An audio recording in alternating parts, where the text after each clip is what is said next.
I'll be with you, friend. I'm Ernie, from the Spacer's Choice Department of Human Resources. Town sent me hereabouts to check on the guards. Now, seems to me, and correct me if I'm wrong here, but seems to me that the ranking officer is dead. Mind telling me what happened here?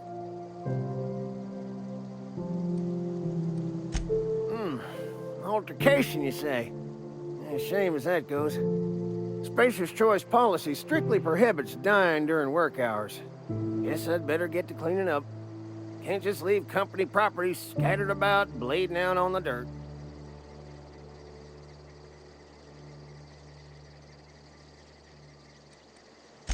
That who died?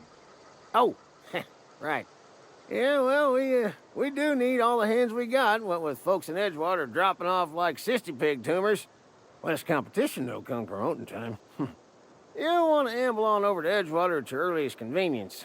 Constable's office might have work for someone with your, let's just say, aggressive disposition.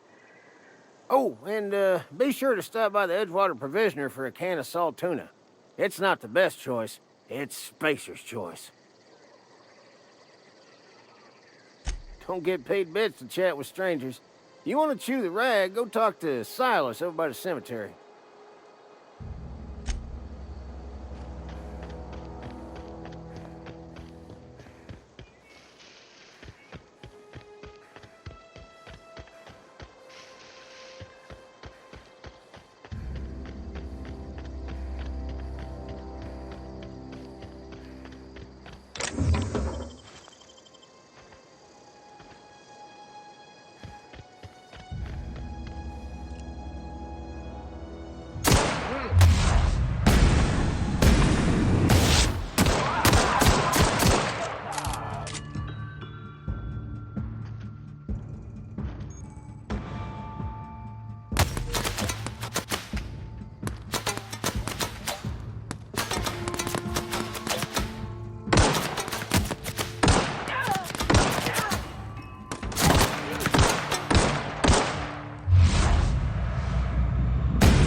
Whoa, hey, where'd you come from? Don't go ambling out in those hills. That's marauder territory, friend.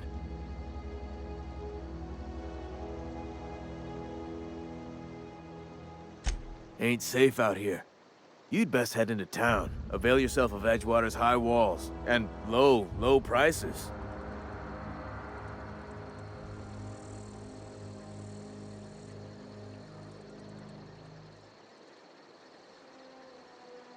Pleased to make your acquaintanceship.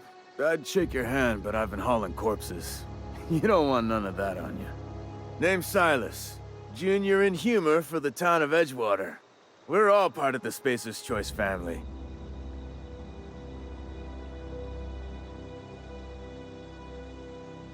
Definitely not the junior in humor, that's for sure. If you've got business inquiries, you should stop by Reed Thompson's office. He's up in the tower above the cannery.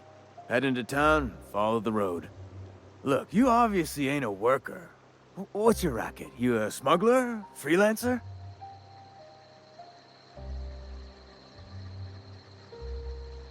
Edgewater is a company town, board-owned and operated. That includes the cemetery. None of us own our grave sites, we rent them from the company. Renting means money. Money means paperwork. Paperwork means signatures. Some of our families become a mite delinquent in paying their dues, you see?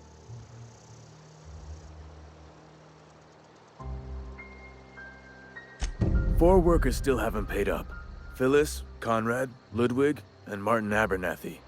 He's a special case. You may want to twist his arm a little. He just is. Look, I don't want to get into it. Just make sure he pays up.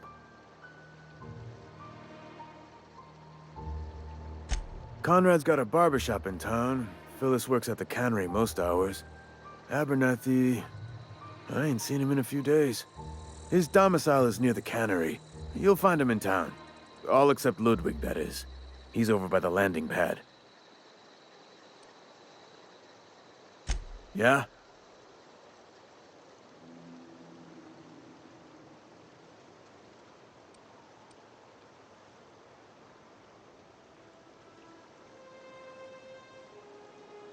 The colony ship? Are you talking about that old rumor? Some great big starship packed full of colonists what got lost in the aether never to be found again? Ain't heard that one since I was but a stripling. Can't say it was terribly convincing far as rumors go. There a reason you asking?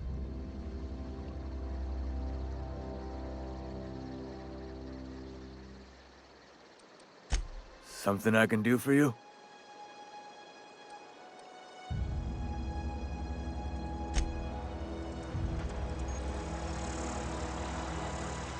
Beats working at the cannery. I could really go for some salt tuna.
If you're falling sick, I don't want you near me. Don't worry. I wouldn't do that to you.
Yes, Mr. Thompson. I'm fine, Mr. Thompson. Oh, sweet merciful law! A marauder's in my domicile!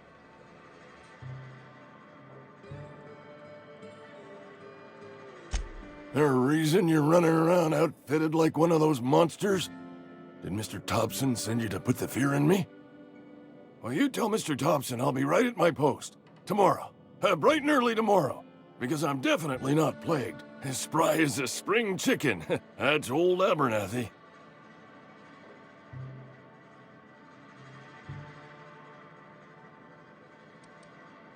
You some sort of wandering alienist? Walking into a man's own domicile, pestering him about his mental state?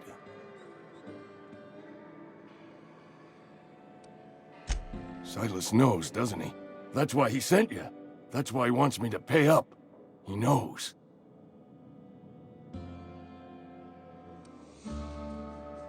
Sounds like he's already told you. You may as well hear it from me. I'm dying. I'm not long for this world. The date of my expiration is fast approaching, and soon I shall be ushered through the great cannery in the skies. It's plague. Has to be. Silas knows. He knows I got one foot in my grave, and now he wants to charge me for the other one.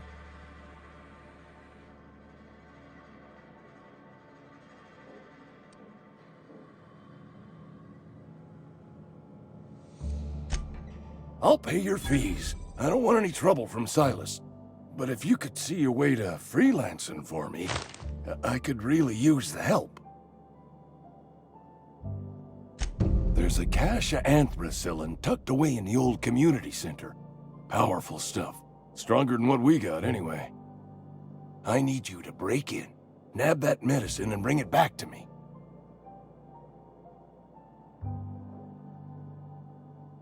You oblige me with your haste. I think I feel the plague spreading.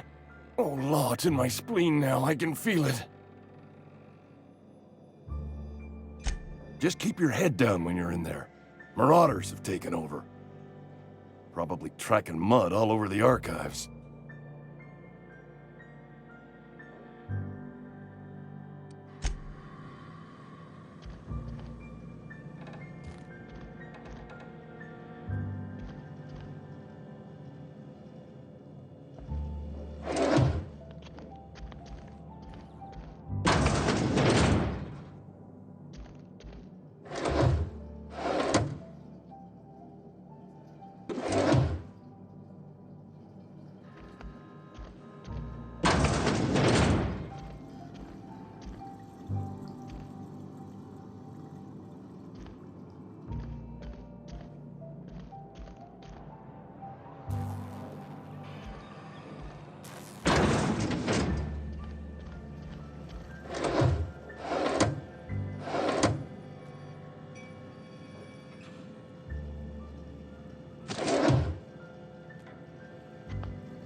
Making a mistake working for Abernathy.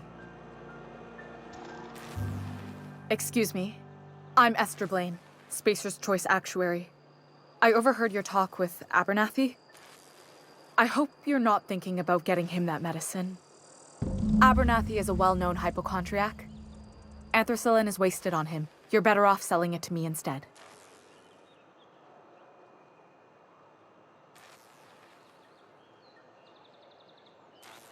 I probably shouldn't tell you. Don't want you implicated for what I'm trying to do. All right, here's a summary. A lot of sick people in this town, and we don't have the medicine to treat them all. Can't reach out to corporate without crossing a river of red tape, so I'm reaching out to you.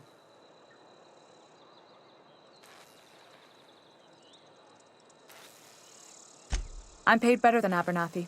Whatever he's giving you, I will do you one better. That's all I can ask of you.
Got my sights on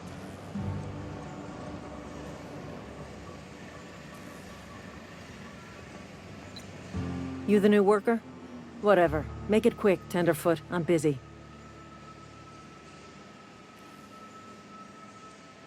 Shit. Silas still on about that. Here, take the fees. I'd appreciate it if you didn't tell Reed I was late on my payment.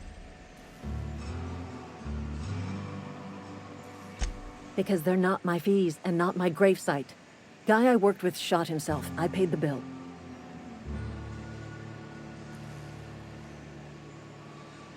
I could do without the sarcasm. Wasn't acting out of the goodness of my heart. Law requires delinquent gravesite fees to be paid by the deceased party's closest living relative, which meant me. Shame, though. Eugene was a good worker.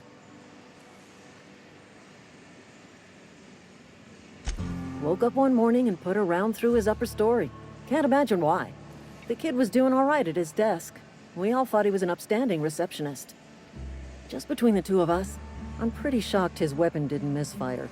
Spacer's Choice handguns aren't the most reliable.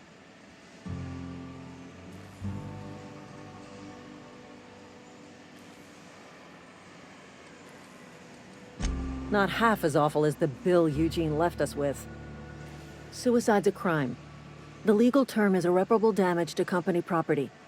What Eugene did to himself was vandalism.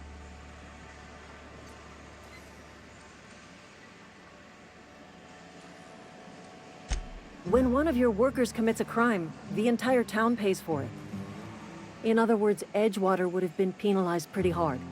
Whatever Eugene was worth as an asset, we would have had to pay out of pocket to Spacer's Choice.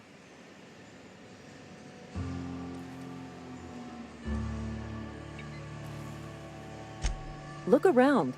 Edgewater ain't exactly swimming in luxury. We can't afford to pay the body price of a suicide. All I know is Silas asked me for Eugene's gravesite fees, which means he was approved for burial, which means his papers went through, which means the town's in the clear. I'm just glad to put this whole ugly affair behind me. Eugene can rest his bones in peace, and the rest of us can get on with our own lives.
friend of mine died a couple weeks back.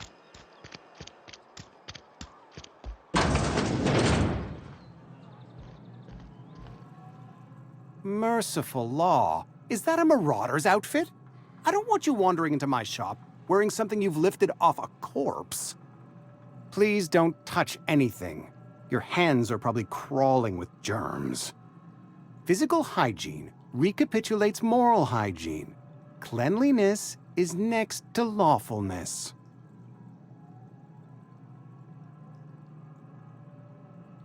So everyone says, until someone forgets to cough into their elbow, and then we're all dying of plague. I'm Conrad. You will report to me if your hair fails to meet Spacer's Choice aesthetic standards. You will also report to me in the event of your death, whereupon I will clean and prepare your remains for interment.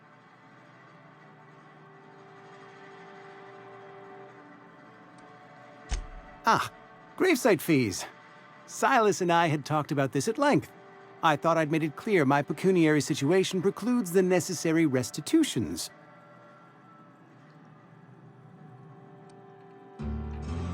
I mean that I can't possibly pay my gravesite fees. I simply cannot afford it. I am a blemish on the prosperity of our fair settlement. When I expire, I expect Silas to toss my body into a ditch.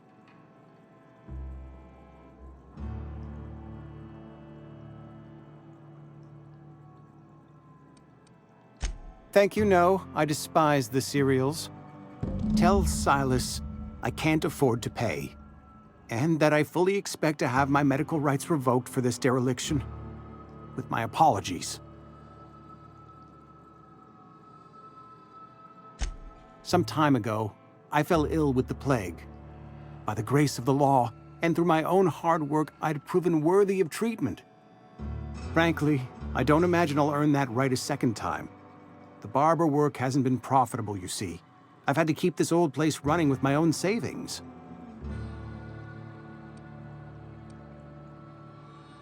Not a bad idea. But I'd need some kind of collateral. My pair of lucky clippers! No, that won't do. Your idea intrigues me, but I'm afraid I don't have anything to give Silas. I'm open to suggestions.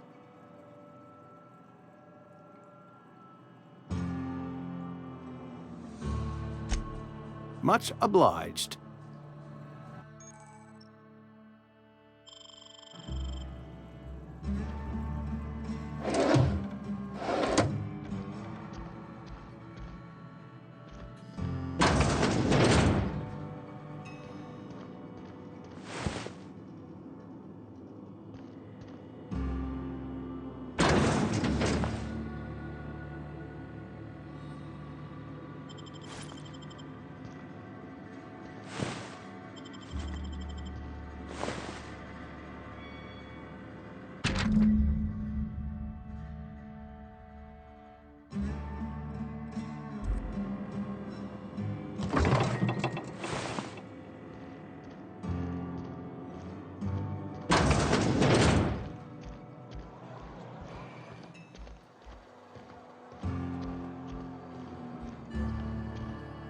What can I do for you?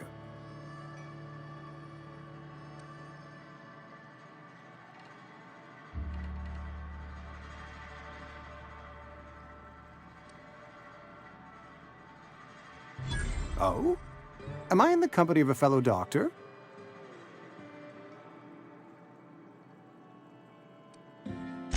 You may think that, but the tidiness of my fellow worker is my responsibility, alive or otherwise. Whether you're showing up to work or going to that great cannery in the sky, it's my job to make you look like a million bits.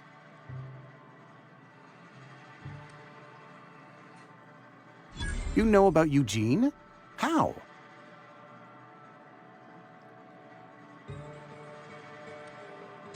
You probably heard it from one of our local gossip mongers. Eugene's golden teeth were a family heirloom, representing 3 generations of poor dental hygiene. He took them to his grave. More than a few. Those teeth were his personal savings.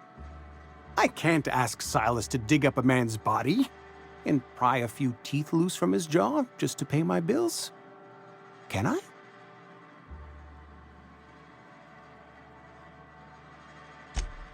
Yes, I suppose I must. Here you are. Gravesite papers affixed with my signature and an IOU. Eugene was not a suicide. He put a bullet in his brain, yes, but that's largely a technicality. I was the one who prepared Eugene's body for interment.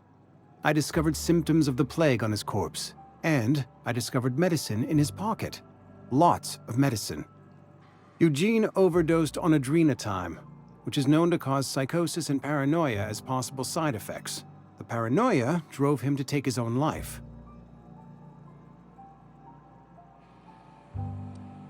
We can all thank our lucky stars that young Eugene was hopped up on medication and suffered its predictable side effect. I included it all in my official report. I'd like to think I saved Edgewater a great deal of money. We never could have paid the fines associated with a suicide.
Thank the law. I've been requisitioning backup for months. Guess the boss finally came to his senses. You ever swung a truncheon? Let me see your rifling stance. I want to make sure you're up to snuff.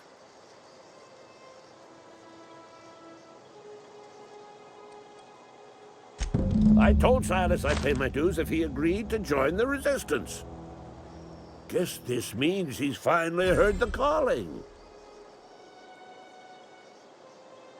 The war, the coming apocalypse, man versus machine. I'm talking about mechanical soldier. Cold, heartless automatons made of iron and lies. That's right. That's what I've been saying. We gotta square our shoulders and stand ever vigilant. Auto-mechanicals. Creatures forged in the fires of malevolence. I seen them over by the old power plant, clattering about, firing at the birds, orchestrating their uprising.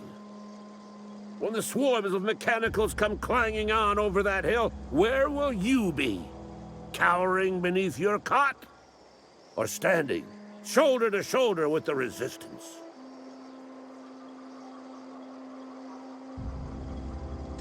I've been gathering up a war chest over the years. Saw tuna cans, mostly, some Spacer's chaw, few bit cards. I'll reward you for your aid. Enlistment fees? Yeah, I suppose. Wouldn't want to give the Resistance a bad name. They have sent a scout, prowling around the junkyard just behind our beloved town. This scout must not be permitted to return to its base of operations. Cross it off, then report back.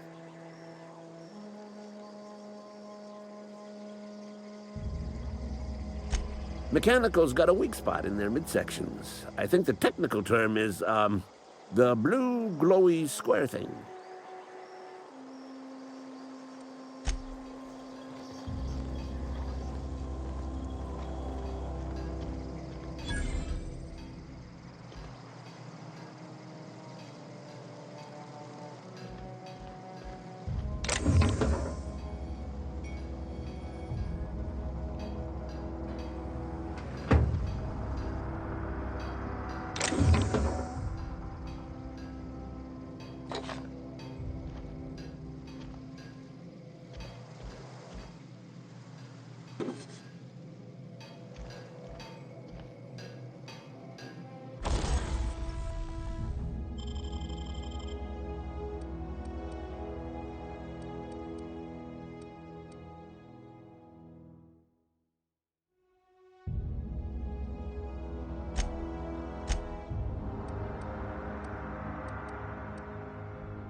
Gravedigging's a fine profession. Always work to be had, and nary a word of complaint out of your clients.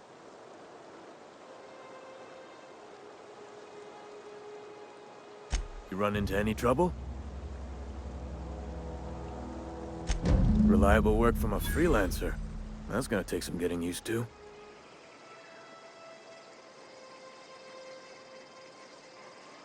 And I'll buy you a drink sometime.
The grease monkey, Argo? I'm sorry, Mr. Thompson, sir. You asked why it's taking so long to fix. The answer's Seems we've got a guest. Really now, Parvati, I do wish you'd spoken up. I do apologize. I was given no forewarning of your arrival, or I might have welcomed you at the gates myself.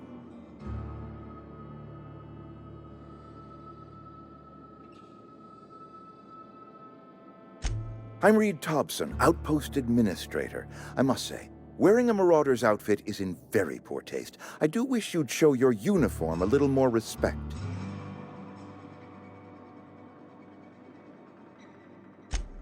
Yes, so it dawns on me. Seems I allowed my excitement to run away with my wits. Been a few seasons since we've had a visitor pass through.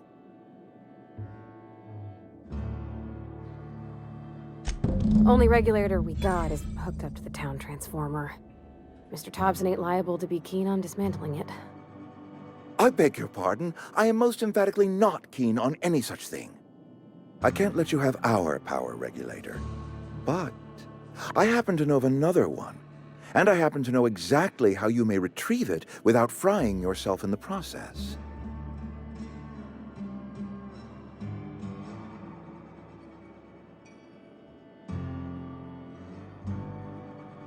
There's a power regulator in the old botanical lab. It's mostly abandoned, so all that power is being squandered. Go down to the geothermal plant. Reroute power from the botanical district over to us. Once their power's shut down, you can have their regulator and be along on your way.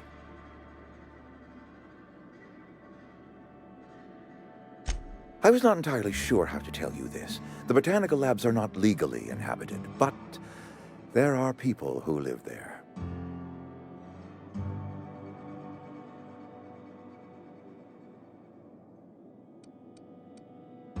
The people living in the botanical labs, they're deserters, former workers. I need them back at their posts. I need them to come home.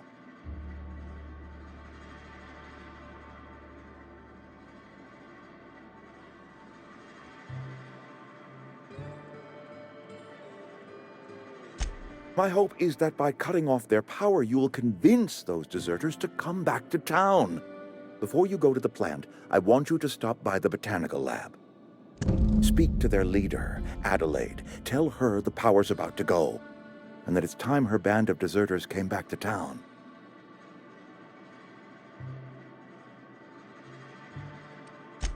Adelaide's older than the other deserters.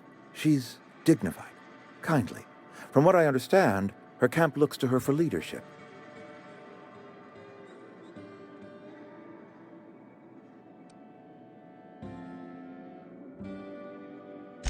That is not a hypothetical I enjoy entertaining. We need Adelaide back. Nonetheless, I will settle for the return of her followers.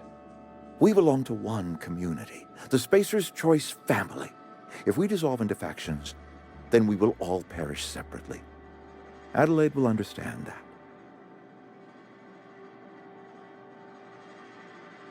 My dad told me all about the plant.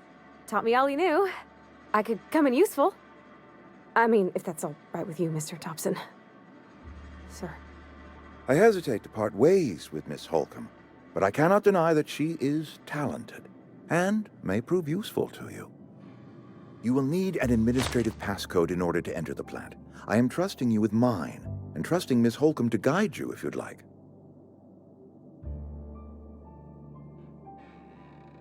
Great! I got my wrenches and diagnosticators and hairpins and engine tape, so I'm all set. Well, I am glad to hear that.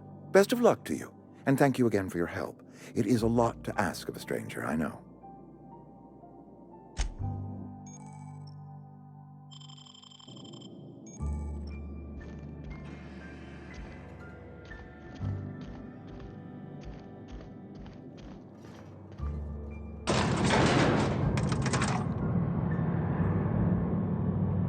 We better clear out of Mr. Thompson's office before we talk.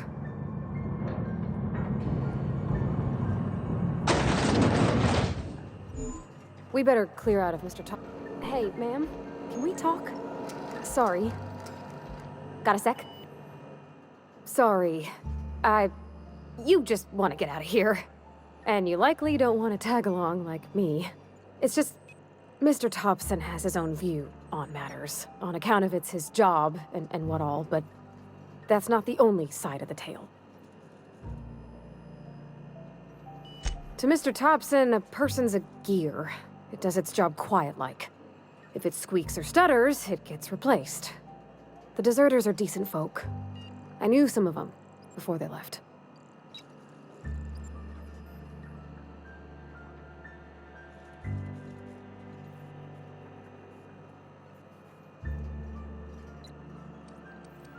Mr. Thompson's aiming to take away their power.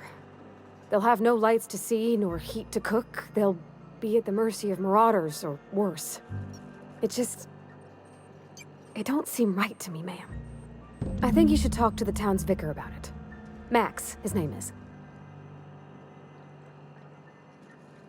Thanks, ma'am. I just think when you gotta make a decision that'll hurt somebody, it's best to think on the right and wrong of it. That's what my dad used to say anyways.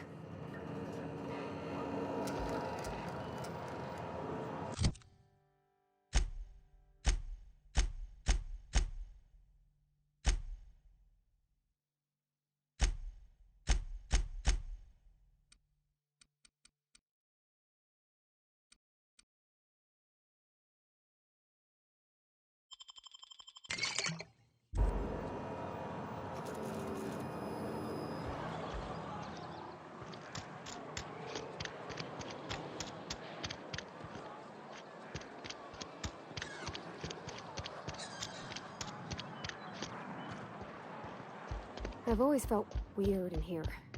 It's too clean. Yes, what is it? You're an outsider. Fantastic. Vicar Maximilian de Soto at your service. Or Vicar Max, if you're the sort who prefers brevity. And Ms. Holcomb as well. How rare to see you out. And with a complete stranger. Curious. Just tagging along, Vicar de Soto. Don't mind me. I so rarely get new people to talk to. Name your poison, anything at all. Spiritual counseling? This season's tossball predictions? The quickest way out of town?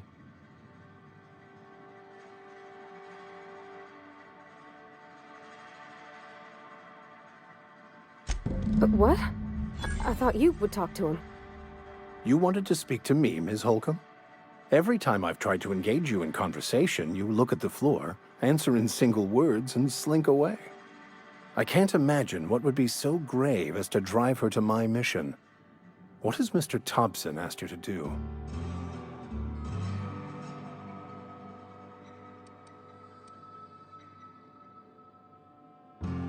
Depriving them of safety from the marauders and wildlife. I can see why that troubles you. Miss Holcomb has a soft heart. Always has, if you believe the talk. Assuming your goal is to save as many as possible, then you should bring everyone together. Send the power to Edgewater and convince the deserters to return to the fold. Not if things are left to stand as they are. If you don't mind a bit of unsolicited advice, be cautious on your way to the geothermal plant.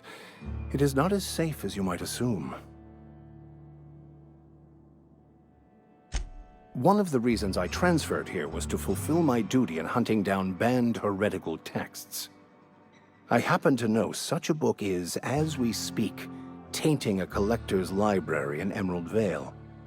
However, the collector's residence lies outside the town's walls. My retrieval efforts have been thwarted by marauders who have overrun the property. Should you fare better than me, I'd pay a handsome sum for the book. It's a handwritten journal, a faded blue cover with the name M. Bakonu handwritten in the lower corner. I'll mark where I saw it on your map. Assuming you're serious? Thank you. If you retrieve it, you can always find me here.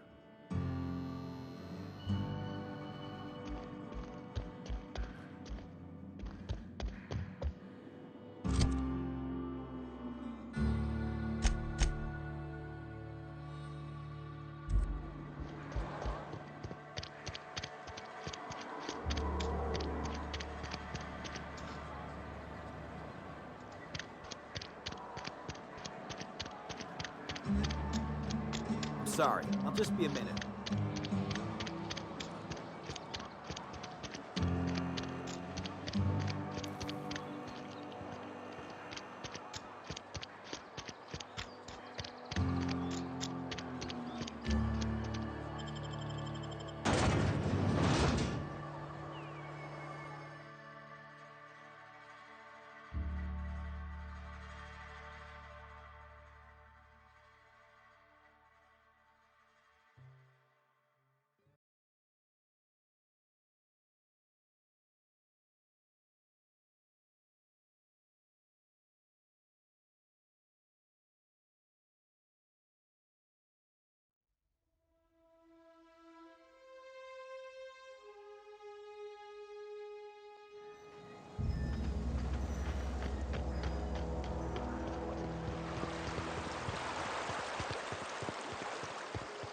Hey, Miss Parvati. Come for a visit? Not today. Just helping this lady.